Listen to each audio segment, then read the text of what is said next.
Hello everyone, welcome to our channel. Today we will solve question number 2 of exercise 6.2 of question of class 9.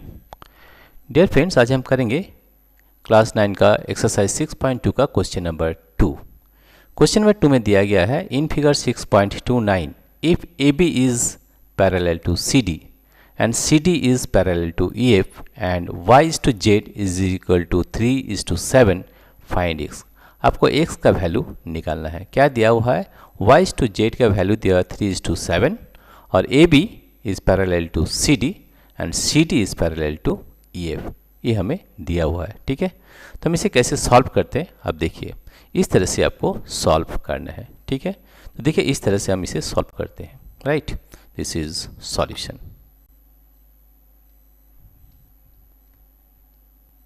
ठीक है, ये वाला देखिए यहाँ पर फिर से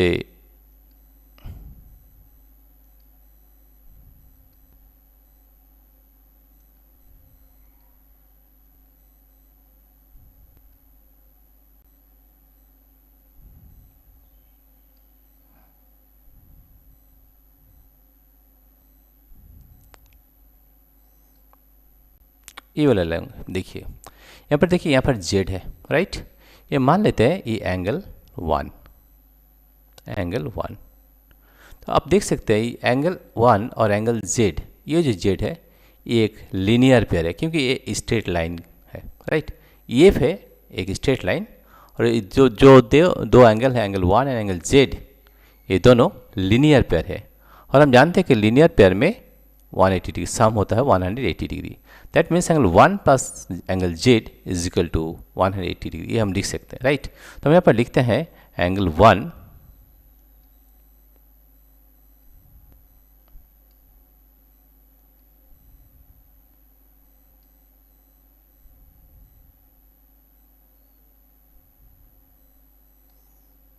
यहाँ पर लिख सकते हैं angle 1 plus z is equal to 180 degree. Reason क्या लिखेंगे? रीज़न लिखेंगे because they are linear pair. Right, reason लिखेंगे लीनियर पेयर. रीज़न है लीनियर पेयर. राइट, अब देख सकते हैं angle 1 plus angle z is equal to 180 degree. क्या रीज़न है? लीनियर पेयर है.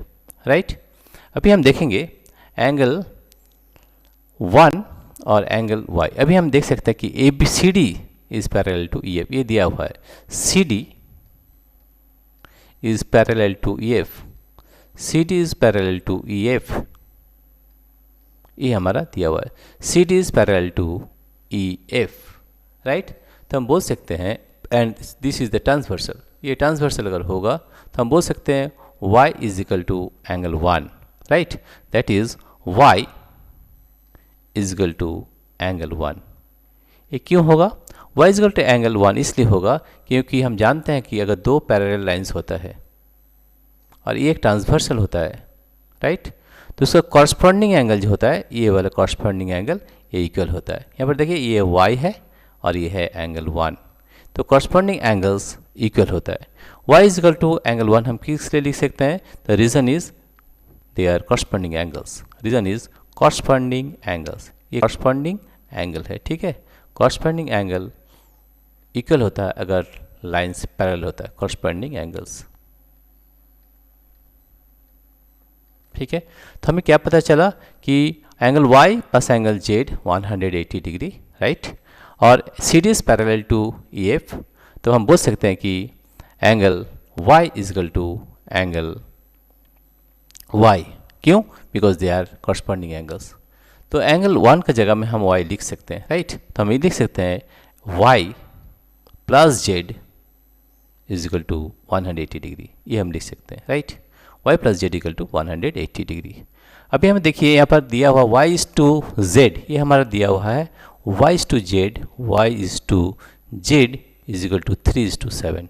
3 इज टू 7 ये दिया हुआ है. राइट, y प्लस z, ये वाला देखिए y प्लस z कितना है 180 degree. y is to z दिया हुआ है 3 इज टू 7. हम मान लेते हैं let y is equal to 3x and z equal to and z equal to 7x। इसलिए इसलिए क्योंकि ये रेशियो में है, राइट। तो y का जगह हम 3x लिखेंगे, y is equal to 3x plus z का वैल्यू कितना है 7x is equal to 180 degree, is equal to 180 degree. 7x plus 3x that is 10x, कितना होगा 10x is equal to 180 degree. x का वैल्यू हमें कितना निकलेगा, x का वैल्यू होगा 180 डिग्री, 180 डिग्री, ये इन मल्टीप्लाई है तो ये डिवाइड हो जाएगा, राइट 10, तो ये जाएगा 18 डिग्री, 18 डिग्री।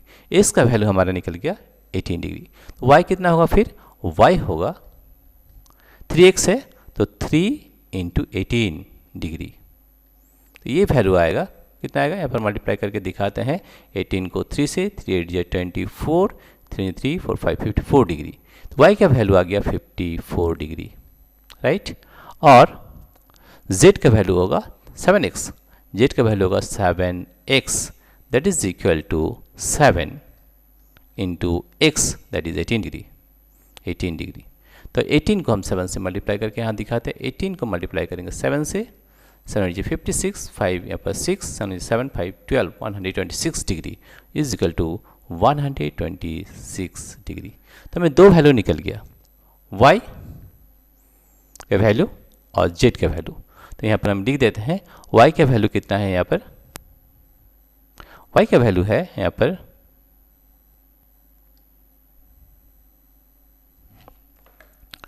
y का वैल्यू है 54 डिग्री और x का जो वैल्यू है 126 degree.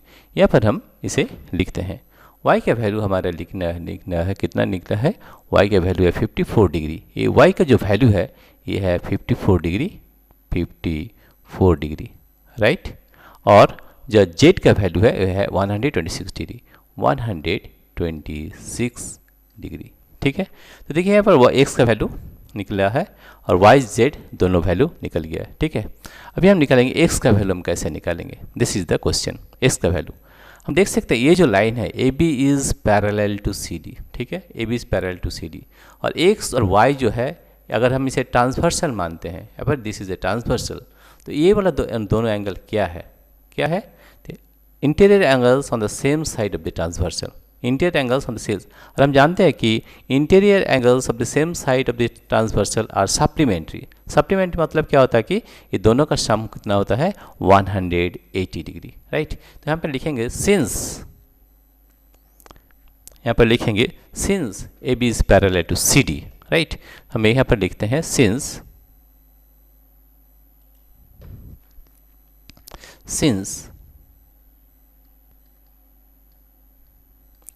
AB is parallel to CD, AB is parallel to CD, parallel to CD।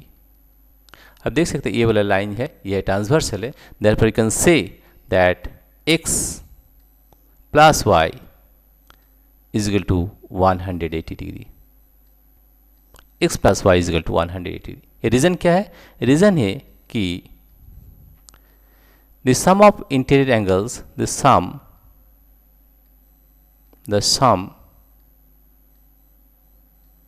of interior angles, sum of interior angles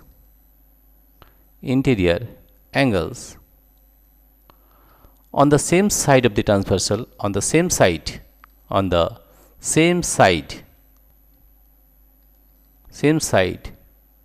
of the transversal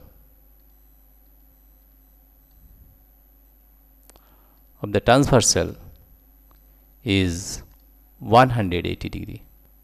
हम जानते हैं कि अगर दोनों लाइन पैरेलल होता है, सपोज हम फिर से बताते हैं जैसे ये लाइन है, दो लाइन पैरेलल है और ये एक ट्रांसवर्सल है, राइट। तो interior angles of the same side of the transversal, इसका जो सम होता है ये है था 180 डिग्री, राइट। तो sum of interior angles on the same side of the transversal is 180 degree होता है, राइट। तो हमें निकालना है x का वैल्यू, तो x प्लस y का वैल्यू हमको पता चल गया, y का value 54 degree, x plus 54 degree is equal to 180 degree, 180 degree. Therefore you can say that value of x is equal to 180 degree. ये 50 डिग्री 54 डिग्री को राइट साइड में लाएंगे तो माइनस होगा, -54 डिग्री। इसे अगर माइनस करते हैं तो हमारा वैल्यू होता है 180 डिग्री, माइनस करेंगे 54 डिग्री। ठीक है, 4 6 कैरी 1 5 6 2 126 डिग्री। इसका वैल्यू आया हमारा 126 डिग्री। ठीक है, तो इसे हम और एक बार रिपीट करते हैं। देखिए यहाँ पर हम क्या देख सकते हैं, एंगल 1 और एंगल Z जो है, एंगल 1 एंड एंगल Z, ये क्या है, लीनियर पेयर है, राइट, क्योंकि एक स्ट्रेट लाइन है। तो हम इसे लिख सकते हैं angle 1 plus angle Z equal to 180 degree. The reason क्या लिखेंगे, linear pair.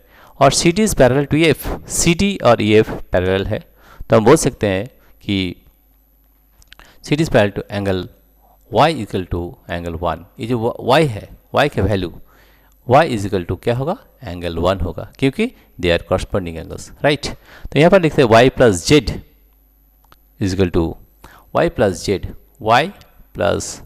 Z equal to 180 degree, right. तो एंगल 1 क्या है, एंगल 1 है y का बराबर, 1 का एंगल 1 का बराबर, और एंगल 1 का हम लिख सकते हैं y, that is y plus z equal to 180 degree. और इसका जो रेशियो दिया हुआ है, क्या दिया हुआ है कि y is to z is 3:7। तो हम मानते हैं y is equal to 3x and z equal to 7x। ठीक है, तो 3x y का वैल्यू में बैठाएंगे 3x, z में बैठाएंगे 7x, तो 10x इक्वल 180 डिग्री, x का वैल्यू निकला 18 डिग्री। तो हमारा y का वैल्यू निकला 3x 3 × 18 दैट इज 54 डिग्री, और z का वैल्यू निकला 7 × 18 दैट इज 126 डिग्री। ठीक है, ये हमें पता चल गया। अभी है कि नेक्स्ट हमको निकालना है x का वैल्यू निकालना है। तो हम देख सकते हैं फिगर में x और y, ये जो वैल्यू है x एंड y, ये दोनों parallel lines A B and C D parallel lines है, और ये ट्रांसवर्सल है। और हम थ्योरम जानते हैं that the sum of interior angles on the same side of the transversal is 180 degree. Interior x and y, ये है interior angles on the same side of the transversal, तो कितना होगा सम, 180 डिग्री होगा। इसलिए हम लिखे since A B is parallel to C D and this line is a transversal, therefore x plus y is equal to 180 degree. तो x plus y का value कितना है, 54 डिग्री है, is equal to 180 degree. therefore x equal to लिख सकते हैं 180 degree minus 54 degree, that is 126 degree. therefore the value of x is equal to 126 degree, right? Dear friends, if you like this video, please subscribe, like and share. Thank you everybody for watching this video.